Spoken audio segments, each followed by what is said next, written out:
Salam TV program yaffe from House of Zaka and Bank of Uganda ekyagenda maaso ndi ne Head of Research from House of Zaka and Bank of Uganda Namungo Hamza Kasujja iranga an exposure nga bino kuwulidde manyi ensi eno lwalo gitambula ino kumwe ekifo wa muliraanwa n'awalala iranga omukulu ono executive member ku International Institute of Islamic Business and Finance in Malaysia ate iranga country representative of World Zaka Forum from Uganda. Hamza, yes sir. Oluvannyuma lw'okulaba enteekateeka y'abannaffe bano aba ekibiina ky'ensi nga UN okuzuula nti ne Zaka emu ku mukutu oguyinza okubeera nga gweyambisibwa mu kuyamba abantu kali bo bateekamu bakopa system nkolagana kiriwo kati wa international community ne Zaka kakati mu bisinga okututambuza ennyo nga mu mwezi oguwedde bwe twali ku World Zaka Forum Summit yadde Surabaya, Indonesia. Kimu ku byo kyabadde kyagezaako kuyunga nkolagana wakati wa ebitongole bwogambye UN, Islamic Development Bank, Jeddah ne Central Banks, Gabola Bank of Uganda, Banka z'amawanga, Bank of Uganda, financial institutions, ebitongole byonna ebikwata sente, ebina sente, biyunga kuki ku bitongole bya Zaka. Ng'era tuli mu studying, oba tuli mu kukola nteekateeka paperwork agatta ebintu bino. Kubajjukira tuli bintu bya Busiraamu, tuli mu mbeera eya Islamophobia oba embeera erowooza nti buli kintu kyonna eky'Obusiraamu kya butujju. Bw'ofubutuka obufubutusi n'ogaa tuzze nga bwe mwagamba tuyambagane, oyinza obutabaako kyokola ki. Naye bw'oyingira ne mutuula ku mmeeza n'obabuulira buvo n'obudde obwa Zaka na biki byekola na butya bwegatta kuba twali nabo emirundi mingi aba UNDP ne bakyagala nnyo abamu ku bo ne bastudinga ne Zaka ne bawandiika n'empapula nga sina Basiraamu naye olw'okuba nti Zaka ziba sente, physically sente ziyamba abaavu n'abeetaavu bo babitunulira mu mbeera eyaabwe y'abuntu kakati abo bali abaffe bawulira manyi babitunulira mu mbeera ya sharia naye nga byonna birina kuyamba ki muntu beneficiary muntu oli omusira ku Zaka. Kakati tuyina technical notes on risk management, technical notes on good amil governance. Amil kiva mu amirinale zino mpapula oba mitendera oba nkivunula ntya ezigatta enkolagana yaffe mu buwandiike era mu Gwokuna ogw'omwaka 2018 inshallah tujja kuddamu tutule tuzireviewing kubanga enkola gye tuzikolamu tutunulira nti Zaka ye Uganda etunulira ki naki era Zaka ye Uganda eri mu mbeera ki gavumenti ya Busiraamu si ya Busiraamu, Islamic State nga bwolaba Saudi Arabia bikata si ya Busiraamu naye ate Abasiraamu bakkirizibwa okukola emirimu gyabwe kyeri ne Zaka bagikuŋŋaanya nti etunulidde kuyamba baki na baki tibwe bati ne bwe bati ti ate ye Sudan eyamba baki tibwe bati ne bwe bati goddo okimanyi nti Zaka ye Sudan tetwala kimu kya 8 ekwata emiteeko esatu negigenda ku amirinala egabira emiteeko etaano eyo njawulo gye nkulaga nti bino byonna bitunulamu oli ajja kwebuuza lwaki mwe mugabire bagabira egyo etaano gyokka netubabuuza nga tutudde ku mmezi tubabuuza lwaki kuba sharia egamba bwetu ne bwetu nti nebatugaa tulina abamanyi baffe ne sharia yaffe era gavumenti yeyamba mu kuŋŋaanya Zaka eno agamba nti abakuŋŋaanya Zaka balina kubanga bali facilitated emisaala nga weegiri ebizimbe office buli kimu nga kiri facilitated ekimu ekyomunaana tekikola ki tekibimala ne bakkaanya bo nti emiteeko esatu gyegijja okugenda ku 20% ku administration egisigadde gigabire abantu ejjukira mpeera mu nteekateeka ya gavumenti nga si Zaka erinamu social services ekuyamba abantu mu mbeera yonna yonna kakati esaagadde kulaga nti kituufu oba kikyamu eyo nkulaza embeera nti waliwo ebyawukana kuba kali gavumenti eri eyamba nezaka neyamba ate kale bagala zaka neberenga ddala ekola ekintu ekivudde era kivudde kuba balina amasamba n'amasamba ebizimbe n'ebizimbe balina wakumanya milioni wakati w'ebina n'ebitaano ebya dola. Sudan yekatumu eyiyo neyaffe baseka gye basomera. Abdulazik Muktara chairman wa mukwano gwaffe nnyo kwa busovu zaka magazine bazisindika buli kimu tubeera nabo emilioni wakati w'ebina n'ebitaano ebya zaka nebikola bibikola eyo yenjawulo ebeerawo. Kakati ffe ntugamba ffe babulamu abaffe bagabira emiteeko emeka 8 naye kiriwo ko kati bwoba okola ebintu bino nga ffe bya research ebyogezaako highlighting enjawulo nti wano bali bati olwakino kakati teguba ate mutawaanaago oba tebeera buvunaanyizibwa bwabo kubisomako na kubikyusa ababikola bali balala enjawulo abantu bayinza okutugamba nti tuba tugamba nti kino kituufu oba si kituufu ffe tusalawo butuufu bwakyo naye tukulaga njawulo eziriwo kulaga nti abantu batambula mu mbeera gye batambuliramu. Kakati ffe netugabira emiteeko 8 ku milioni 5 ebya Uganda ezitakka wansi ezitawera na mitwalo gya dola 17 ntono nnyo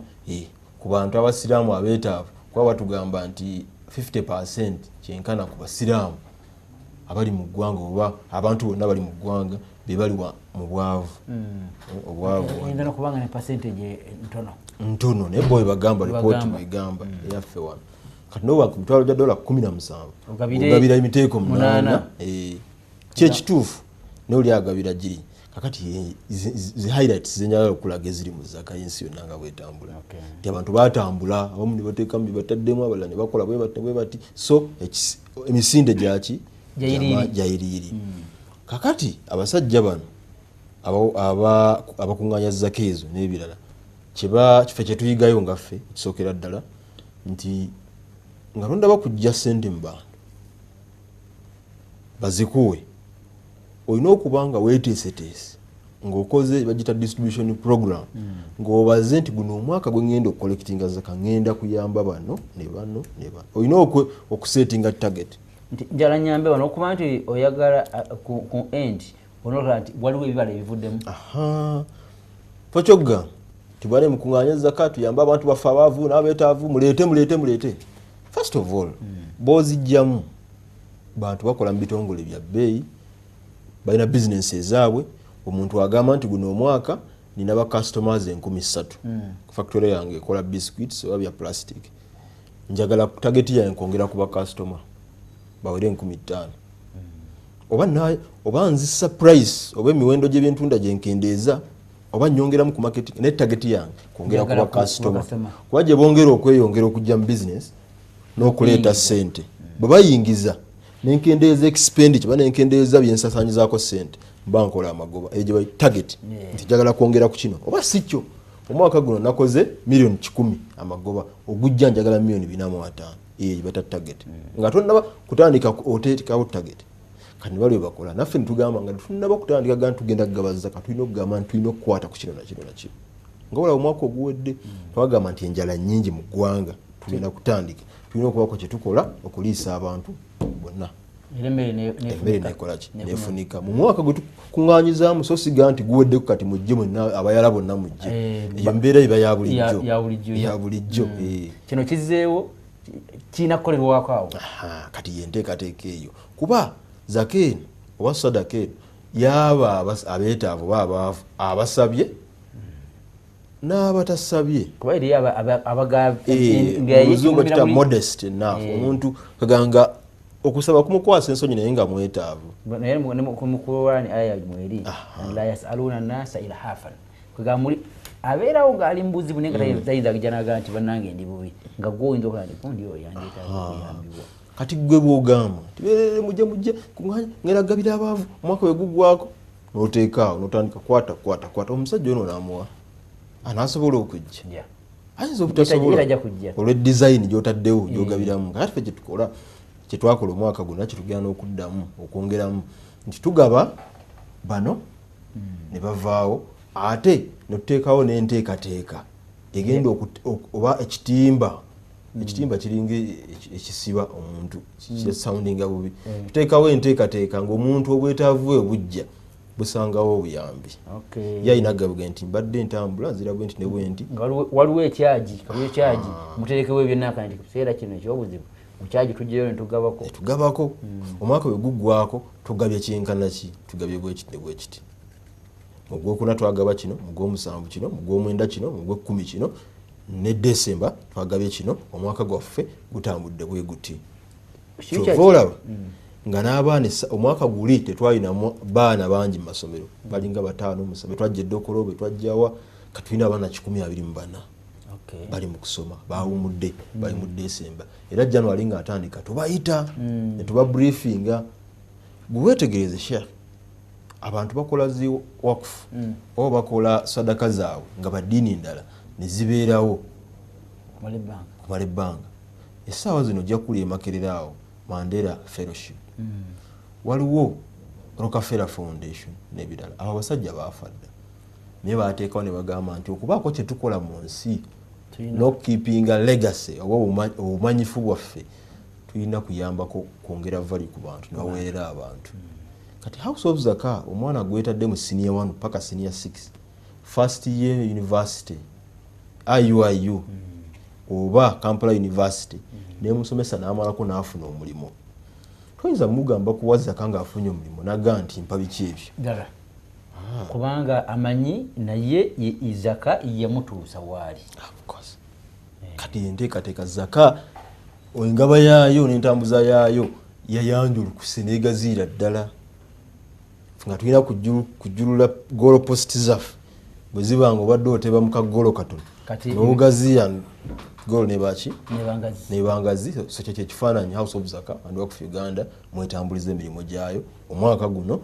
n'ogujja inshallah. Salam TV kwoli program joliko kuva mu House of Zaka and Work for Uganda tutunulira Zaka House of Zaka ngitambuliza emirimu gyayo ebbanga omwaka guno oguyisenga gutugenda kumalako nga bwe gubadde bokuba ekifaananyi mukulu Hamza kagwanyi kunoonyereza future yes House of Zaka ne bannayuganda mu kujugula eri etya ntunuulira kuba nkuba ekifaananyi nga myaka tuli 2017 mu 2020 inshallah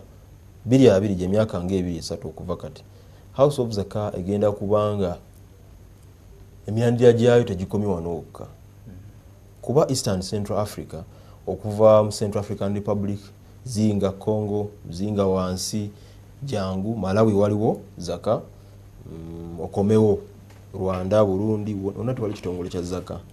era ffe ku World Zaka Forum jege ffe tuvunaanyizibwako okusiga ensiga awo bannaffe ab'e Rwanda abakyala gye bali twayogera nabo tugaa nti ekintu kino kiriwo ekitebwe ekiti Kenya Mufti Bwana twayogera naye twagala akole ekintu bwe kitebwe ekiti so nze ndaba nga kigenda kufuuka intercontinental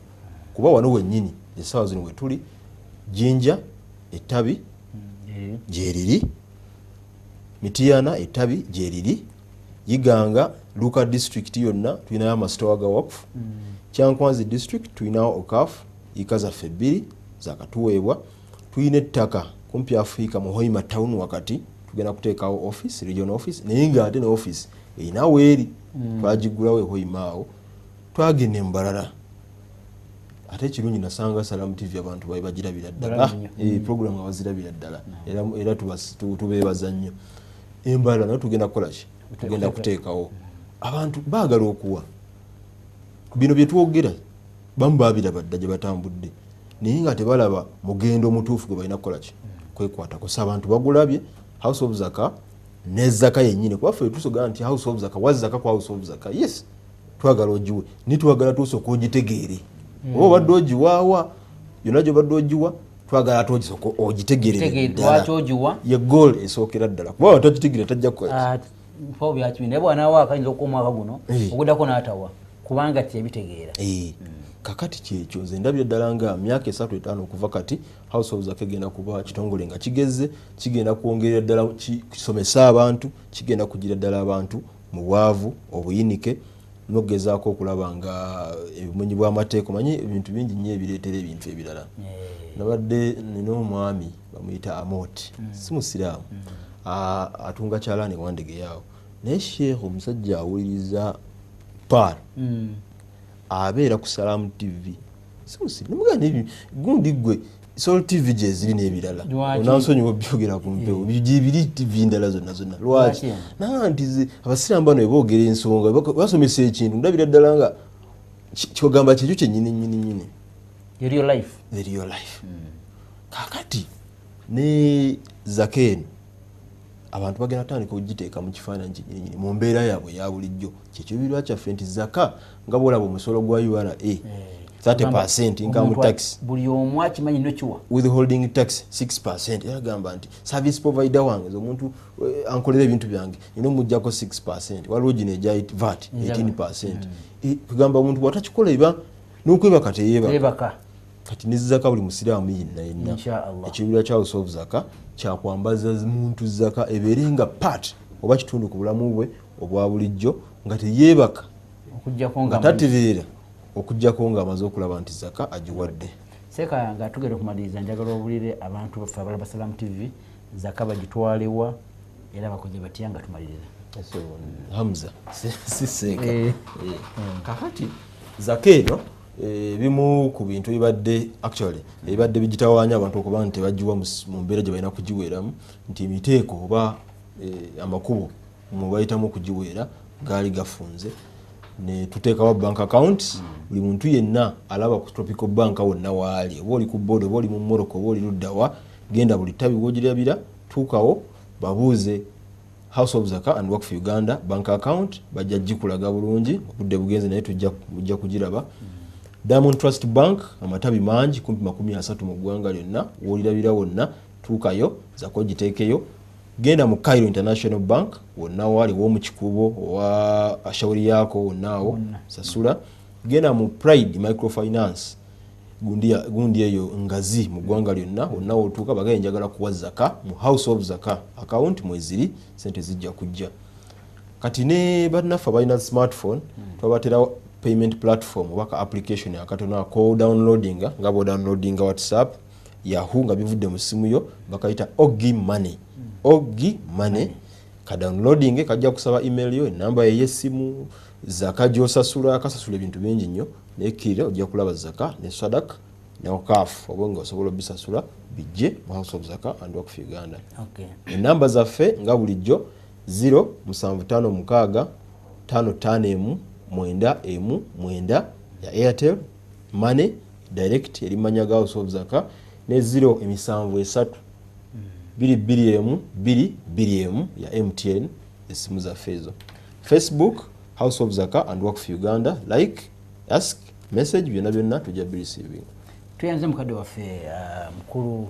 Hamza Namukasujja head of research mu House of Zaka and Waqf Uganda atuwadde ekifaananyi ekya zaka mu Uganda ekya zaka ebweru nti zaka si ya Uganda yokka zaka ya Busiraamu ate efuuse international nga Islamic banking nayo bwetambula. Inshallah tutwala kirungi nnyo eby'Obusiraamu kuba nti Obusiraamu butambula naye mulembe ga gutambula. Mbadde bale balungi aba Salamu TV bale balungi aba program yaffe ne House of Zaka and Waqf Uganda tubaza nnyo nnyini ddala. Bannafadde Mjumeri omukulu Shafiq tukuyanza nnyo okubeera nti obadde ng'oweza bulungi ate ne mukulu Mohsin Ko ne Anwar abali mu byuma ebyo. Assalamu alaikum warahmatullahi wabarakatuh. Tubalamusizza bannaffe mwenna abali ku Salamu TV mujye bale gyonna gye mukoze okukeyo ku mikolo olunaku lwali lwa Sunday nga olumanyi mwine emikolo mingi ate ebbanga lino lya kwanjulwa mbaga n'emikolo egy'enjawulo. Saba Allah nanyo buyinza emikolo egyo agiteeke mu baraka. Amannya nze Habib Semakula programu yaffe okuva mu House of Zaka and Waqf Uganda ebyokutuuseeko mu budde buno nga mu studio amukisa tukyazza mukadde waffe yakulira ebya research oba okunoonyereza kuva mu House of Zaka and Waqf Uganda era nga executive member ku International Institute of Islamic Business and Finance Malaysia era nga country representative of World Zaka Forum wano mu Uganda. Omukulu Namungo Hamza Kasujja gwe naye nkwaniriza mukulu Namungo era nkusababuze kubalaba Salamu TV. Abalabi baffe bonna aba Salamu TV mwenna mbalamusaako n'ekiramuso ekisinga ddala byonna ti assalamu alaikum wa rahmatullahi wa barakatuh. Wa alaikum salam wa rahmatullahi wa barakatuh. Mujebale kaliseba namwe mujebale ejja zaka n'emirala Jonna tukola sebo. Tuli mu mwaka nga gutambula Hamza. Esebo. Omwaka gutambula ebintu bingi babiseemu. Era byolwaleero muleba Salamu TV. Omukulu avunaanyizibwa ku byokunoonyereza mu House of Zakka of Uganda. Ajja tubuulira Zakka etambudde etya yenta era biki ebitambula awalala. Kubanga toyinza kunoonyereza nga weenoonyerezaako wabula otunula n'abalala batambula batya. Nga sina kutwala wa mukulu Hamza kubuulira biki tubuulira biki ebifudde Zakka mwetambudde omwaka guno kujukiza nti House of Zakka of Uganda tuli wali ku Odi Kampala. Odi Kampala awo we munafa agenda oba okutuukayo nga avudde mu kibuga Kampala ojja kutuuka ewa Bakuli tambula mu katono nnyo wa petrol station bagita Haas ku mukono gwo gwa Serengeta onaaserengeta ojja kusanga wali gate eya Odi Kampala Primary School ati ku mukono ogwa kkono wali ekizimbe kyafaawo ekyakalina wali office za House of Zakka of Uganda. Ebisingawo nzo byogera sijja byogera n'ebisingawo ate nja kuwa mukulu Hamza. Mukulu Hamza nga tonnabuulira abantu baffe ebife ebikwatagana House of Zakka. Sooka olagirire nga gwatula mu office. Abantu bano babuulire we bajja basanga. Kakati House of Zakka and Work for Uganda eri ku Old Kampala oluguudo baluyita Perryman Garden okuliraana Old Kampala Primary School. Kakati bw'oba ovudde ku Namirembe Road wansi si ye paaka empya wansi bw'oti yambuka bw'otuuka ku bitaala ewa Bakuli ng'ovuga oba oli ka boda boda dda ku kidde naakulabye katono nnyo si ye Hoima Road dda ku Hoima Road katono mita ziringa 6 okuva ku Hoima Road. Ekyengulu waliwo Haas, ekyemmanga waliwo ekikubo ekikkirira so kati bakiyita Coronation Road. Essaawa zino bagezezzaako abakola enguudo okukissaamu pipe basimyesimyewo si walungi naye ng'emmoroka eyitawo bw'otuukawo okkirira ku mukono gwo ogwa ddyo ogenda ekikubo nga bwe kigenda ojja kulaba ebisaawe by'Old Kampala ekya secondary wano n'ekya primary wansi. Bw'otambula bw'oti ku mukono gwo ogwa kkono ku bizimbe bwe biri kuba lino ssomero bino bizimbe ojja okulaba House of Zakka and Work for Uganda esooka refugee law project ekiddako waliwo ennyumba wakati so yali eyabatugamba ya Honorable Nsereko era bw'ogamba wa boda ne bw'omujja ludda wano mugamba ntwale wali wa Honorable Nsereko bakutuusizaawo ddala weewo bamanyiwo ennyumba bwegivaako House of Zakka and Work for Uganda yeeyo ye flat yaffe wetuli. Kakati bw'oba ovudde ate ku Saapolo wansi oba ovudde Wandegeya jangu otuuke wali Daily Loaf batundawo emigaati takisi zidda ku Saapolo bwayise wano odda ku Old Kampala ku muzikiti ne waliwo ekikubo ekyambuka ekigwa ku Hoima Road. Bw'oba okikutte ojja kuba oyambuka bwoti nga tonnakutuukira ddala ku Hoima Road ojja kulaba ekikubo ekidda bwe kiti wansi ku mukono gwo ogwa kkono kiriko Old Kampala Primary School. Bw'okikwata ojja kuba otusanze aba House of Zakka and Work for Uganda. N'amasimu gaffe abantu bagakubako 0706 551 919 nago bwogakubako tuba tukukimako noba ng'otuuse ku ofiisi zaffe. Tweyanziza tusuubira atulawo mulungi otegedde House of Zakka weeri nga mukulu wa research yagibawulira. Hamza omwaka gutamu tugenda gumalako guno ogwa Girigooli. House of Zakka ne Zakka bitambudde bitya? Okutwaliza wamu House of Zakka tetambudde bubi tutambudde bulungi batukyatambula bulungi kuba tugenda kugumalako bumazi nga Zakka tugigabye ezeetambula okukyukako ku myaka giri egiwedde ebiri betwakwatanga nga tumaze okuŋŋaanya nga tukwata buli asabye nga tugaba omulundi gumu nga abantu bagenda bakola ki nga bakola naye olw'okuba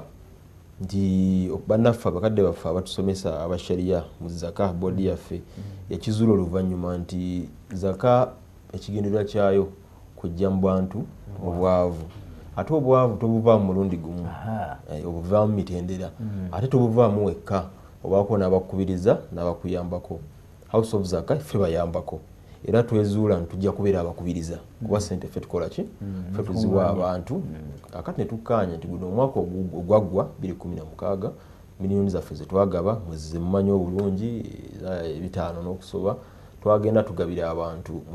mu mitendera ti twasooka ne tugabira bizinesi entono ne tuddako abo walimu baffe fakiti tugenze tukola okunoonyereza n'okulambula betwawa ebisolo embuzi betwawa embuzi 3 kati bali groups Rohame eyo Mbarara bali mu mbuzi nga 9 n'okusoba betwawa ente mu gw'omunana gw'omwaka oguwedde ziyonsa banywa amata so noba nti zaka ina kwongerako ku muntu wabadde okumutwala mu maaso so ne tusalawo tugabe emitendera mpola mpola kye tusinza okukola omwaka guno kwegezaako okugoberera bannaffe betwawa okulaba nti kyetwawa kibayambye oba tekibayambye buzibu ki bwe baasanga kuba mulimu abantu mu bo agamba omanyi obwavu bwa mitendera waliwo omwavu gwo ali productive kyaluzungu naye kyentegeeza nti omuntu gwowa ng'alina omubiri gwe n'amaanyi abirina asobola okukozesa kyomuwadde neyeyimirizaawo wabeerawo omwavu aweebwa nga tasobola kukola kugamba kukozesa ssente oba kukola kweyimirizaawo ng'olina kumuliikiriza abalema abakadde abaana abato nga tomusuubira kukola n'amateeka talina kukola kakati abo bali bwe batyo naye bano betwogerako be bano abali productive abalina kye basobola okwekolera kyomuwadde ng'asobola okugenda ng'akikozesa so omwaka guno tuzze tugezaako okubagoberera nga n'abantu bwe batuwa zaka tugamba nti bwe tumala okugoberera abantu bano ne tulaba baliwo abaasigalira nsonga ki ez'abasigaza emabega ye bwe tuba tugaba guno omwaka gwe tugenda okutandika biki bye tulina okukyusaamu mu ngaba ne mu nteekateeka bye twakola omwaka oguwedde so basically tutambula bwe tutyo naye nga inshallah tugenda kumaliriza omwaka gwaffe era twagala tukubiriza yenna awazaka yaffe nga bulijjo gwe 11 gwe 12 omanyi emyezi 12 elunaya kasita emyezi 12 giyitawo zakange gwe mwaka zakebe kakaseeko so bannaffe bangi abawa mu November December babadde bakyasikatiddemu naye tubakubiriza nabo basobole okukola ki okuleeta kibe nga kisobola okugabibwa kuba okugaba enteekateeka zatandika naye nga bwe gambye nti engaba etunulira ebintu bingi nnyo tujja bikoonako mu maaso mutambula kuno sinza kutambula ebaddeyo emabega emyaka gitambudde nga zakaweeri ki improvement mu kutambuza emirimu nungi oba waliwo okutambula empola mubawe kyonna kibuuzo kinene kiyinza okuba ne ku kitongole kyennyini omanyi bagamba omuganga teegamba olugero kakati nyinza okugamba nti byonna bitambula bulungi nnyo naye obusiraamu kitongole kyaffe kya busiraamu watambudde nga si walungi tukikonyeeko twagala tulabe bitambula bitya bitambudde wa bulungi twongeremu amaanyi abantu abawi amina tujja kugamba twebaza Mungu nti babadde baanikudde omulanga naye nga bumanyi era nti entambula obwavu si bungi bayinza okuba nga tebeyongedde nnyo okusinziira kubali okusinga kubali ab'omwaka oguwedde naye nga inshallah bawa enteekateeka oba enkulaakulana weeri naye nga mu research batugamba nti buli kyoba olina okukola oba olina okustadinga abantu baagala ki balowooza kyokola buli lwokola bwebanga business n'okola ekintu gwe n'okola bukozi n'ogaa akantu aleyo banaagula ebiseera ebisinga biyinza okukudibirira olina opackaging kiki baagala osooka kumanya baagala ki bwe baba baagadde kyenkola nga bakyagadde that is ng'okikoze ne batandika okuwa olina okwebuuza kiki kye balowooza kye naalyongeddemu oba kiki kye balowooza kye naalibadde nzijjamu kuba abantu banjawulo bali rational waliwo agamba nti kino nze ndaba tekijja kukola oli nagamba nti ze kwenkola ki kwensibira so okutwaliza awamu tweyongeddeko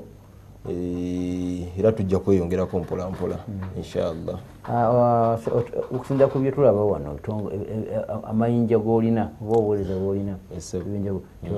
olina exposure y'amaanyi oba ndowooza ensonga lwaki eragibwa research wano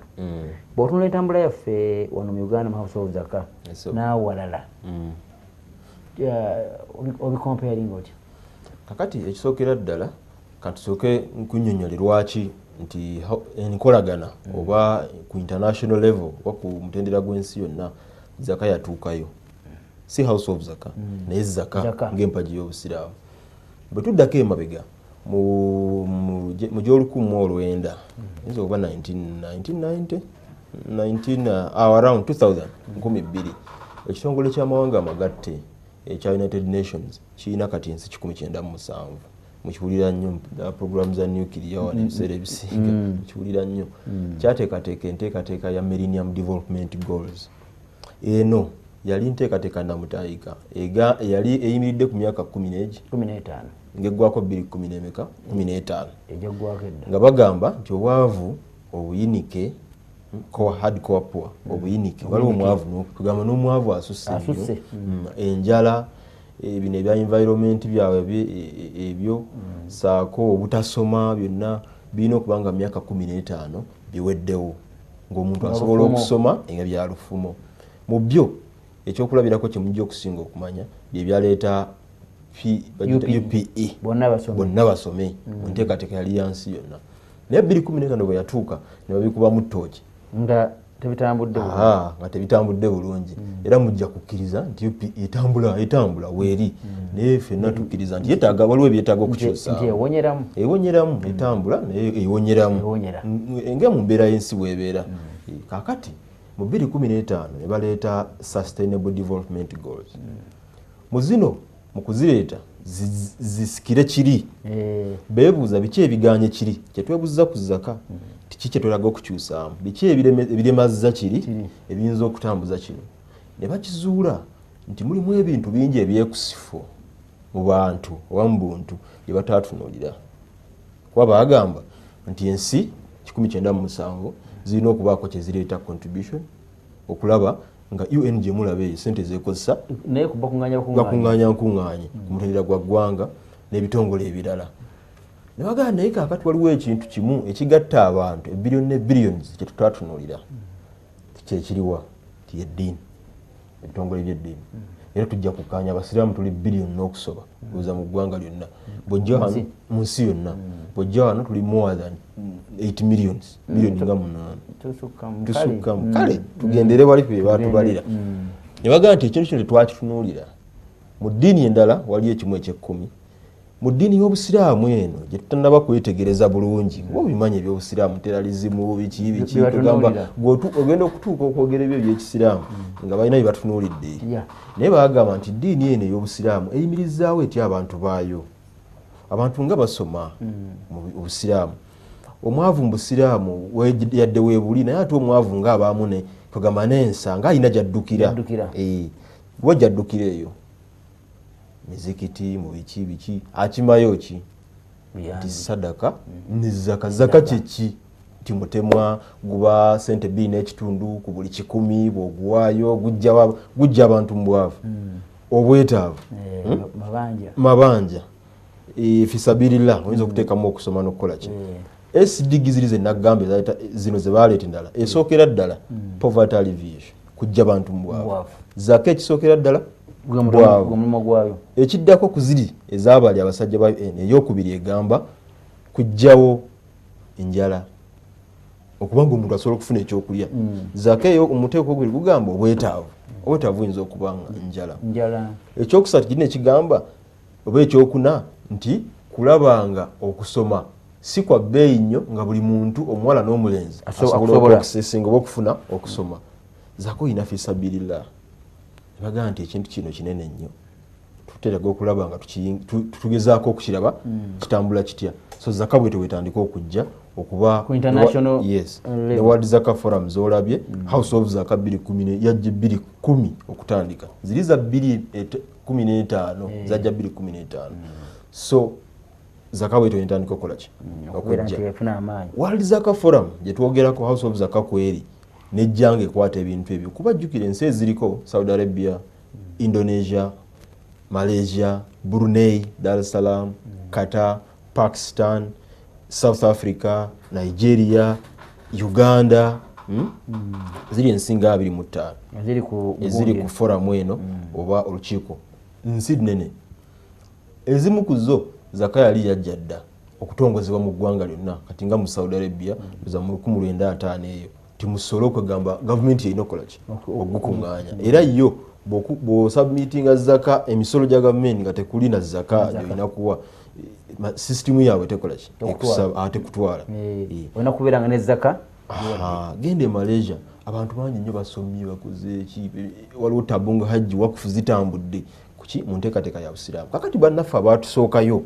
aye ne bakola nnyo ne baba exposed ne batuyambako naffe okukola ki okujja kyova olaba nga House of Zakah kweri milioni 5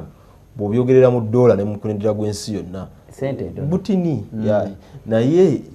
ekiriwo kiri nti obukuŋŋaanyiza obujja mu baki era obateeseteese otya era biki by'otunuulidde future ye eriki bye batunuulira ne batulaba nga bwe twali tugaba zaka oba nga bayaffe yezzaka egezaako okutambulira mu kirooto kiri kyeggambye jjukira omuntu oba omumanyi owa shariya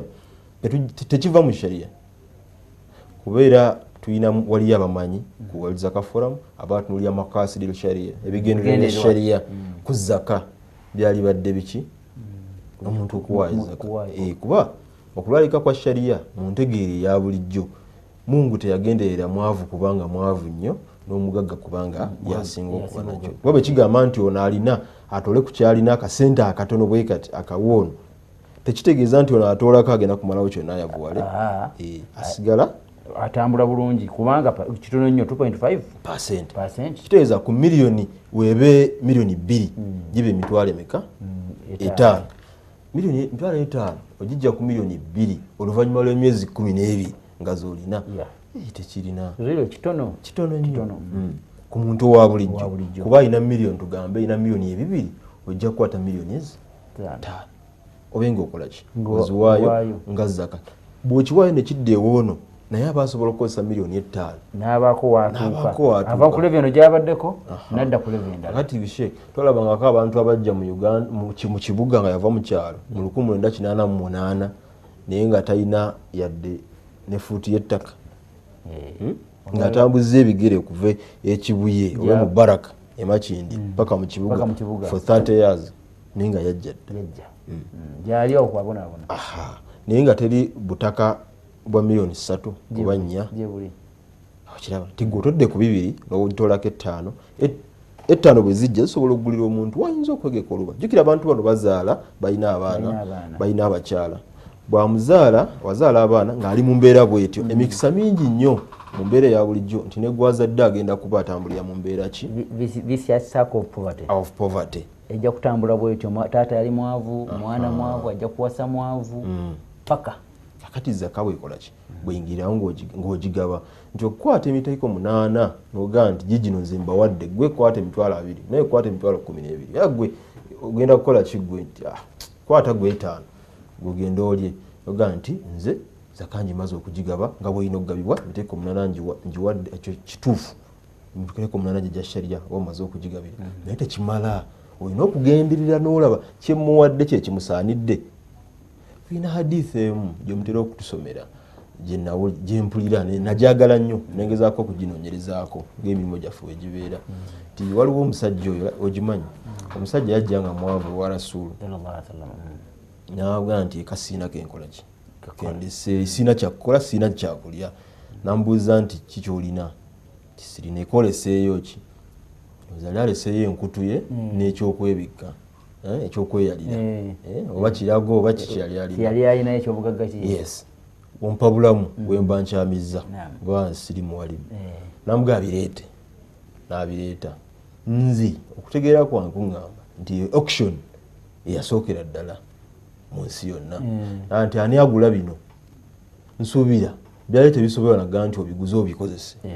wabula eyagala kuraisinga money kuŋŋaanya ssente bayambe omuntu omusajja atandika obulamu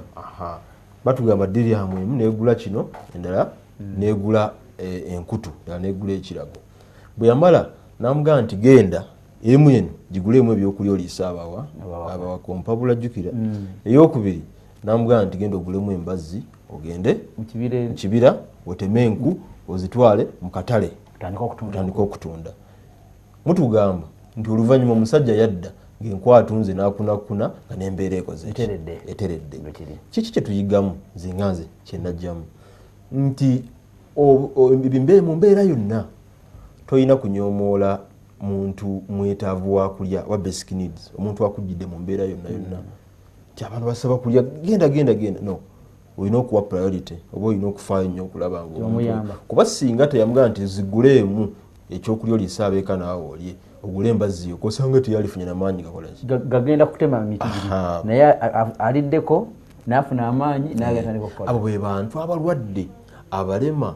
amasomero gabamulekwa ge walaba tugabira ebyokulya jukira twategeezezza nti mulimu abeetaavu n'abaavu abatajja kukola abo n'okola ki n'oyamba n'abeerewo. nga Yasulu bwe yakola omwami oli jjukira ekyenjawukane we baawukanira nti omwami ono yalina amaanyi agasobola okukola okugenda okutema emiti n'amugamba nti genda okole ki otema emiti. Lesson number 2 nti obukugu Rasuli yabukozesa bwe yali alina n'abutransferinga oba n'abuwa omwami ono nti ono teyajja nga azze kutema nku naye yamulaba ng'ekiwaga amaanyi agalina asobola n'amugamba agenda okole ki oteme enkulu amuwadde omulimu Zakabi erina okukola ebyo. Tokwata bukwasi n'okola kino ganze empadde envuddeyo wetegirize boowa kikyagenda okukola. Seeka kyayogedde manya sorry Seeka olugeri wa research nti ne gavumenti erina ssente ennyingi zezinga ekwata ng'eteeka mu bantu nezi ending up nga tezikoze mulimu kubanga tebamanya omuwaaki kikyasobola. Kati Zaka yegamba omuntu manya kyomuwa kyanaasobola okugyamu kyalafu naye myaka ejja abeere nga muwa Zaka. Tuva mu hadithi yaffe eri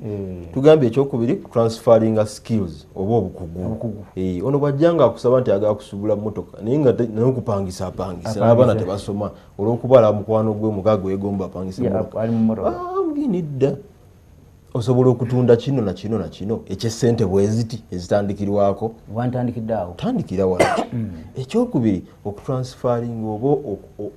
okuyamba abantu okubawa ebikozesebwa tools ebikozesebwa. Teyamugamba nti osobola okugenda okwasa enkugendo ya sengo n'embazzi yamugamba nti yeno kaakati waliwo abantu nga basobola okubaako kye bakola gamba nga abatunzi b'ebyalaani nga skills azirina obukugu abulina naye nga kyakozesa ayagala kyalaani tulina abavubuka ennaku zino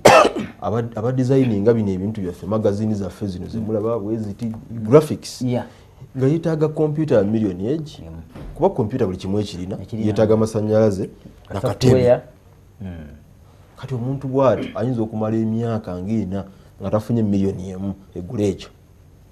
Kati Zaka wojjira n'okunuulira bukugu ki tools ki ezeetaagisa tuyambe abantu ebyalaani obirabyeko nga tubigabidde abantu era omulundi guno tugenda kunuulira ebintu bwe bityo. Ekiddako ke katale okufunira abantu akatale oba market linkages tujja kutambulira mu bino bbiri kuba ebintu tubivuunula nti market linkages bwe yamugamba nti embazzi yiino n'obukugu buno n'amugamba tugende mu katale market ozitunde osobola okufuna mukina ku market linkages. Kakati naffe omuntu ogamba nti nkuwadde okole kino na kino na kino na kino na kino tugezaako okulaba mwenna bwe mukola bizinensi y'emu ne mufumba emigaati abantu 30 munaagiguzaani ani anaagibakimako. Ekibuuzo kyekyo katunemu kano atulaba tujja kudda tovaawo.